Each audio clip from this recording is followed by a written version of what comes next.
বিসমিল্লাহির রহমানির রহিম। প্রিয় শিক্ষার্থীরা, Majid Joina foundation school and college কর্তৃক আয়োজিত অনলাইন ক্লাসে তোমাদের সকলকে জানাচ্ছি স্বাগতম। শিক্ষার্থীরা, আমি জাকিয়া সুলতানা, প্রভাষক উদ্ভিদবিদ্যা, Majid Joina foundation school and college. প্রিয় শিক্ষার্থীরা, আজকে আমি তোমাদের দশম শ্রেণীর জীববিজ্ঞান বই হতে একটি লেকচার কমপ্লিট করব। আমাদের আজকের পাঠের বিষয় হচ্ছে অধ্যায় 2। অধ্যায়টির নাম হচ্ছে জীবন কোষ ও টিস্যু। এই অংশ থেকে আমরা এমসিকিউ অংশের জন্য বিশেষ কিছু কিছু প্রশ্ন দেখে নিব। তো চলো শিক্ষার্থীরা, আমরা আমাদের আজকের পাঠগুলো দেখে নিই। শিক্ষার্থীরা, আমরা প্রথমে জীবন কোষ এই অংশ থেকে কিছু এমসিকিউ দেখে নেব। শিক্ষার্থীরা, তোমাদের জন্য এখানে কিছু নমুনা প্রশ্ন দেয়া আছে। 1. আদিকোষে পাওয়া যায় কোনটি? Mitochondria, ribosome, reticulum, plastid. আদিকোষের একটি অন্যতম অঙ্গাণু হচ্ছে রাইবোসোম। তো এই ক্ষেত্রে উত্তরটি হবে অপশন খ, রাইবোসোম। 2. কাজের ভিত্তিতে কোষ কত প্রকার? ক 2 প্রকার, খ 3 প্রকার, গ 4 প্রকার এবং ঘ 5 প্রকার। শিক্ষার্থীরা, কাজের ভিত্তিতে কোষ প্রধানত 2 প্রকার। একটি হচ্ছে দেহকোষ এবং অপরটি হচ্ছে জনন কোষ। শিক্ষার্থীরা, কোষের এই অংশ থেকে তোমাদের জন্য গুরুত্বপূর্ণ আরও কিছু পয়েন্টগুলোকে আমি তথ্য আকার এখানে উপস্থাপন করছি। 1. নিউক্লিয়াসের গঠনের ভিত্তিতে কোষ 2 প্রকার, আদিকোষ ও প্রকৃত কোষ। শিক্ষার্থীরা, তোমরা জানো যে সকল কোষের নিউক্লিয়াস সুগঠিত নয় তাদেরকে বলা হয়ে থাকে আদিকোষ, এবং যাদের কোষের গঠন সুগঠিত তাদেরকে বলা হচ্ছে প্রকৃত কোষ। পয়েন্ট 2. আদিকোষের সাইটোপ্লাজমে নিউক্লিয় বস্তু ছড়ানো থাকে। আদিকোষের নিউক্লিয়াস যেহেতু সুগঠিত নয়, তাই এখানে নিউক্লিয় বস্তুগুলো ছড়ানো অবস্থায় থাকে। 3. প্রকৃত কোষের নিউক্লিয়াস সুগঠিত। প্রকৃত কোষ এদের নিউক্লিয়াস সুগঠিত। 4. পুং ও স্ত্রী জননাঙ্গের মিলনের ফলে সৃষ্ট হয় জাইগোট, যা বারবার বিভাজিত হয়ে জীবদেহ গঠন করে। 5. প্রকৃত কোষের ক্রোমোজোমে ডিএনএ ও প্রোটিন থাকে।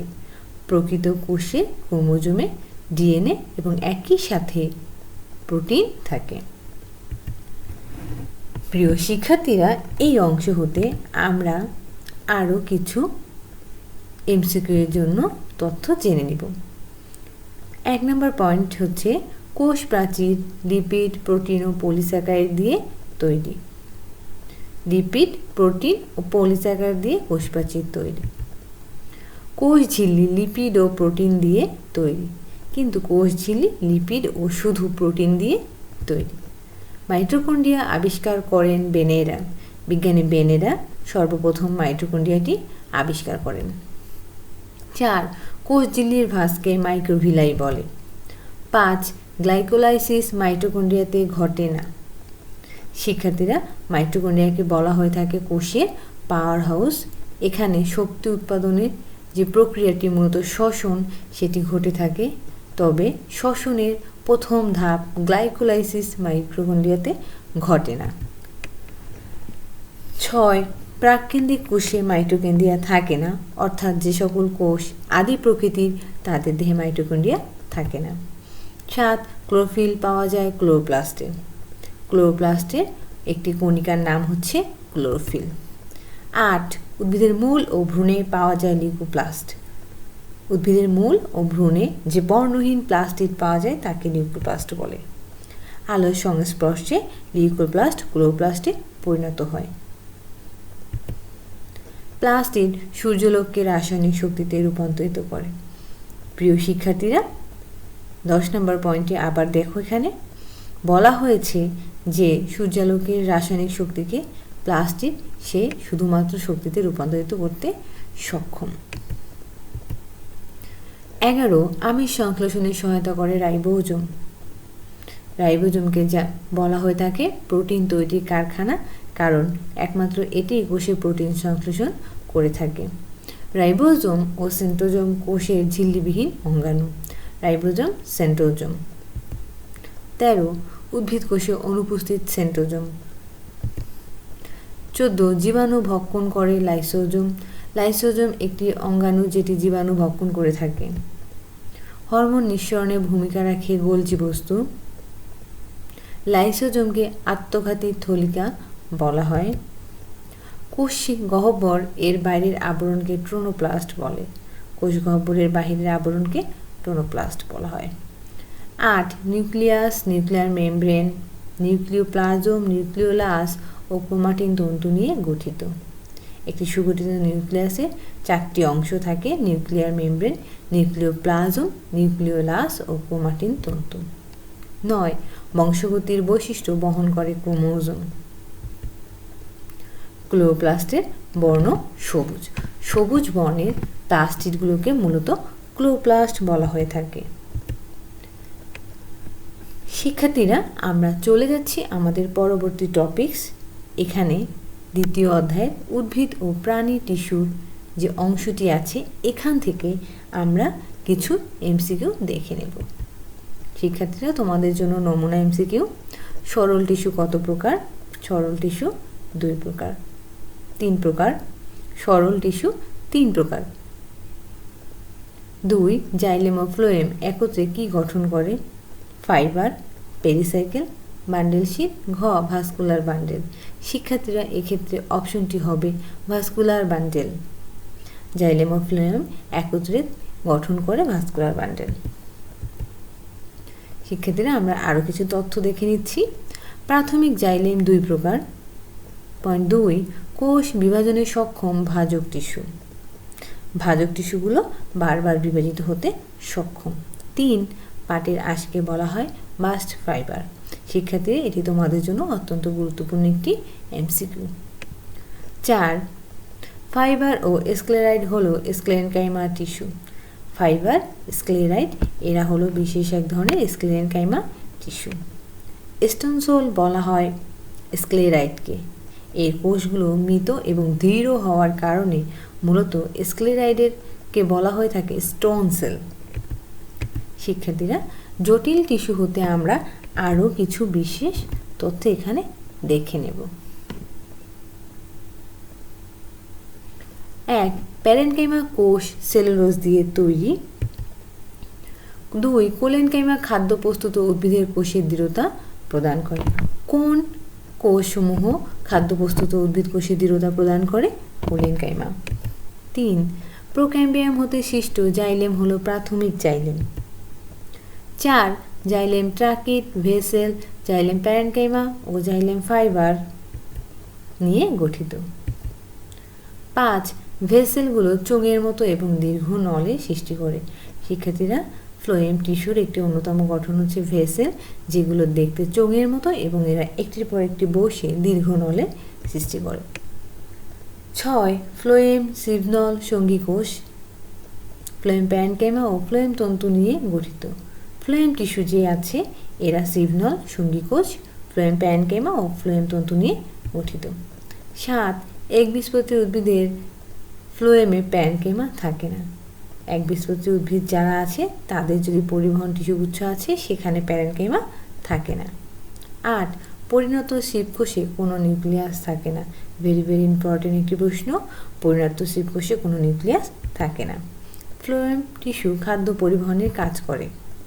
ফ্লোয়েম টিস্যুর সিপ প্লেটের ছিদ্রগুলো ক্যালাস জমে ছোট হয়ে যায়। ফ্লোয়েম টিস্যুর যে সিপ প্লেটগুলো আছে ছোট ছোট সিপ প্লেটের গায়ে ছোট ছিদ্র থাকে, এই ছিদ্রগুলো একটা সময় ক্যালাস জমতে জমতে ছোট হয়ে যায়। প্রিয় শিক্ষার্থীরা, আমরা চলে যাচ্ছি আমাদের পরবর্তী টপিকস প্রাণী টিস্যুর প্রকার। এখান থেকে আমরা কিছু নমুনা এমসিকিউ প্রশ্ন দেখে নিব। টিস্যুর গঠন ও কাজের একক কোনটি? ক অপশন প্রোটোপ্লাজম, খ কোষ, অপশন গ সাইটোপ্লাজম, অপশন ঘ কোষ। টিস্যুর গঠন ও কাজের একক হচ্ছে কোষ, অর্থাৎ এখানে উত্তরটি হচ্ছে অপশন ঘ। 2 কোমলাস্থি কোন ধরনের টিস্যু দিয়ে গঠিত? অপশন আছে ক তরল যোজক কলা, খ তন্তুময় যোজক কলা, গ স্কেলিটাল যোজক কলা এবং ঘ আবরণী কলা। কোমলাস্থি এটি এক ধরনের যোজক টিস্যু যা স্কেলিটাল যোজক কলার অন্তর্ভুক্ত। শিক্ষার্থীরা এখানে উত্তরটি হবে অপশন গ স্কেলিটাল যোজক কলা। আমরা এই অংশ থেকে আরও কিছু তথ্য জেনে নিব। টিস্যু নিয়ে আলোচনা করা হয় টিস্যু যে অংশে তাকে টিস্যু তত্ত্ব বলে। 2 প্রাণী টিস্যু 4 প্রকার। 3 মাছের আঁশের মতো চ্যাপ্টা কোষ হলো স্কোয়ামাস টিস্যু। স্কোয়ামাস টিস্যুগুলো মাছের আঁশের মতো চ্যাপ্টা এবং এদের নিউক্লিয়াস আকৃতিতে বেশ বড়। স্কোয়ামাস আবরণী টিস্যুর কাজ হলো ছাঁকন। স্কোয়ামাস আবরণ টিস্যুটি মূলত ছাঁকনের কাজ করে থাকে। বৃক্কের বোমান্স ক্যাপসুলের প্রাচীরে থাকে স্কোয়ামাস আবরণী টিস্যু। তোমরা জানো যে বৃক্ক আমাদের একটি অন্যতম প্রধান ছাঁকন অঙ্গ, যাদের জন্য একমাত্র অঙ্গাণু। শিক্ষার্থীরা আমরা দেখে নিচ্ছি এখান থেকে আরও কিছু তথ্য। 1 হাইডার এন্ডোডার্মে ফ্লাজেলাযুক্ত আবরণী টিস্যু থাকে। 2 বৃক্কের সংগ্রাহক নালিকায় কিউবয়েডাল আবরণী টিস্যু থাকে। 3 দেহের অভ্যন্তরীণ কাঠামো গঠন করে স্কেলিটাল টিস্যু। 4 রক্তের তরল অংশ রক্তরস। 5 লোহিত রক্তকণিকা লাল হয় হিমোগ্লোবিনের কারণে। লোহিত রক্তকণিকা এটির বর্ণ লাল এবং এই লাল হওয়ার কারণ হচ্ছে হিমোগ্লোবিন নামক একটি লাল বর্ণের রঞ্জক কণিকা এখানে উপস্থিত থাকে। 6 ইন্টারক্যালারেটেড ডিস্ক থাকে হৃৎপেশিতে। হৃৎপেশিতে যে ইন্টারক্যালারেটেড ডিস্ক এটি উপস্থিত থাকে। 7 মেরুদণ্ডী প্রাণীদের রক্তনালী পৌষ্টিকনালীতে থাকে ঐচ্ছিক পেশি। অর্থাৎ যে সকল প্রাণী মেরুদণ্ডী তাদের রক্তনালী এবং পৌষ্টিকনালীতে থাকে ঐচ্ছিক পেশি, যে পেশিগুলোকে আমরা নিজেদের ইচ্ছামতো সংকুচিত ও প্রসারিত করতে পারি। 8 পেশিকলায় মাতৃকা অনুপস্থিত। পেশি কলা বা পেশি টিস্যু এখানে কোনো মাতৃকা বা ধাত্র থাকে না। 9 সক্রিয় সেন্ট্রিওল না থাকায় নিউরন বিভাজিত হতে পারে না। শিক্ষার্থীরা নিউরন বিভাজিত হয় না কারণ এদের দেহে সক্রিয় সেন্ট্রিওল থাকে না, যেটি কোষ বিভাজনে গুরুত্বপূর্ণ ভূমিকা রাখে। 10 রক্তর তরল অংশে 91 থেকে 92% পানি থাকে।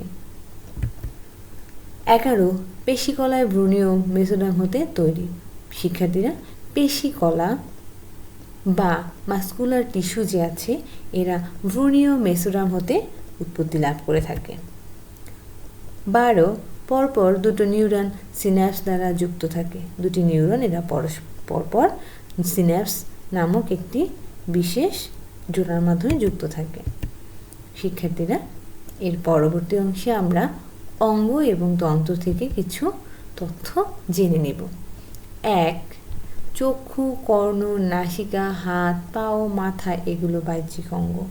অর্থাৎ যে অঙ্গগুলো বাহিরের দিকে অবস্থান করছে তাদেরকে আমরা বলছি বাহ্যিক অঙ্গ, এবং যে সকল অঙ্গাণুগুলো ভিতরের দিকে আমাদের অবস্থান করছে দেহের বিশেষ কিছু আবরণ অথবা কঙ্কালের মাধ্যমে সুরক্ষিত, তাদেরকে বলছি আমরা অভ্যন্তরীণ অঙ্গ। যেমন হৃৎপিণ্ড, বৃক্ক, পাকস্থলী এরা কিন্তু এক ধরনের অভ্যন্তরীণ অঙ্গ। 2 পরিপাকতন্ত্রের অংশ 2টি। 3 শ্বসনতন্ত্র একজোড়া ফুসফুস নিয়ে গঠিত। আমাদের যে শ্বসনতন্ত্র আছে এটি একজোড়া ফুসফুস নিয়ে গঠিত। 4 অন্তঃকোণার গ্রন্থি থেকে নিঃসৃত রসকে হরমোন বলে। হরমোন রক্তের মাধ্যমে এক স্থান হতে অন্য স্থানে বাহিত হয়।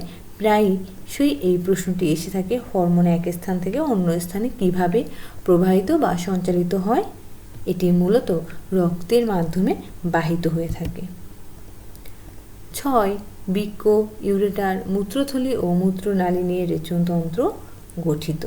আমাদের দেহে নাইট্রোজেন ঘটিত বর্জ্য পদার্থ বের করে দেওয়ার জন্য যে তন্ত্রটি রয়েছে সেটি হচ্ছে রেচন তন্ত্র, যেটা বৃক্ক, ইউরেটার, মূত্রথলি ও মূত্রনালী নিয়ে গঠিত। 7. অক্সিজেনের উপস্থিতিতে জারণ প্রক্রিয়ায় শক্তি উৎপন্ন করে। জীব অক্সিজেনের উপস্থিতিতে জারণ প্রক্রিয়ার মাধ্যমে শক্তি উৎপন্ন করে থাকে। শিক্ষার্থীরা, এটি ছিল আমাদের দ্বিতীয় অধ্যায় এর উপর থেকে তোমাদের জন্য কিছু এমসিকিউ এর নমুনা প্রশ্ন। এছাড়াও পরীক্ষায় এই অংশ হতে ভালো করার জন্য তোমরা অবশ্যই আমাদের যে পাঠ্য বইটি আছে এই বইয়ের টপিক্সের অংশগুলো পুনর্বার পড়ে নেবে। এর ফলে এই অংশ থেকে আসা এমসিকিউগুলো তোমরা খুব সহজেই অ্যান্সার করতে পারবে। শিক্ষার্থীরা, আজকের অনলাইন ক্লাসটি দেখার জন্য তোমাদের সকলকে ধন্যবাদ। তোমাদের সকলের সুস্বাস্থ্য কামনা করছি। সকলেই ভালো থাকো এবং সুস্থ থাকো এবং পাশাপাশি তোমাদের পড়াশোনাটাকে সুন্দরভাবে চালিয়ে নিয়ে যাও। আল্লাহ হাফেজ।